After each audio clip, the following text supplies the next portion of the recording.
ദിനു, ശ്രീകുമാരൻ തമ്പി സംസാരിച്ചത് കേട്ടിട്ടുണ്ടാകുമല്ലോ. നിങ്ങൾക്ക് അടൂരിൻ്റെ മഹത്വം ഉൾപ്പെടെ പറയുകയാണ്, അതിലൊന്നും തർക്കമൊന്നുമില്ല. സിനിമ എന്താണെന്ന് നിങ്ങൾക്കറിയില്ല എന്നാണ് പറയുന്നത്. എനിക്ക് അദ്ദേഹത്തോട് പറയാനുള്ളത്, സിനിമ എന്താണെന്ന് നമുക്കൊരു പക്ഷേ അറിയില്ലായിരിക്കും, അദ്ദേഹത്തിൻ്റെ അത്രയും അറിയില്ലായിരിക്കും, പക്ഷെ ജാതി എന്താണെന്ന് നമുക്കെല്ലാം അറിയാമല്ലോ.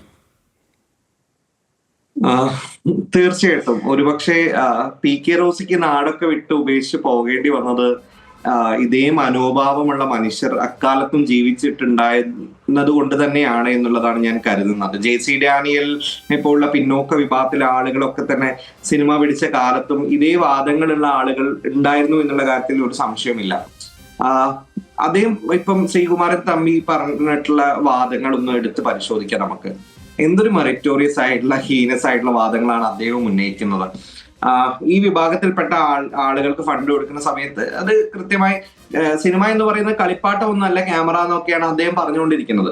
2022 65ഓളം സംവിധായകരാണ് SCST മേഖലയിൽ നിന്ന് ഈ ഒറ്റ പദ്ധതിക്ക് വേണ്ടി അപേക്ഷിച്ചിട്ടുണ്ടായിരുന്നത്. 3 ഘട്ടങ്ങളായിട്ട് തീവ്രമായിട്ടുള്ള ഇന്റർവ്യൂകളും അതിനുശേഷം വിശ്വവിഖ്യാതരായിട്ടുള്ള ഇന്ത്യയിൽ തന്നെ പ്രഗത്ഭരായിട്ടുള്ള സംവിധായകരുടെ മെന്റർഷിപ്പോട് കൂടിയിട്ടാണ് അവരെ തെരഞ്ഞെടുക്കുന്നത് എന്നുള്ള ഒരു യാഥാർത്ഥ്യം നമ്മൾ മനസ്സിലാക്കണം.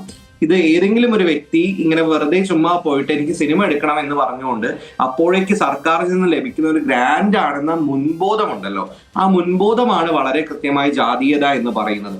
അതേ കാര്യമാണ് തമ്പിയുടെ വാക്കുകളിലും നിഴലിക്കുന്നത്.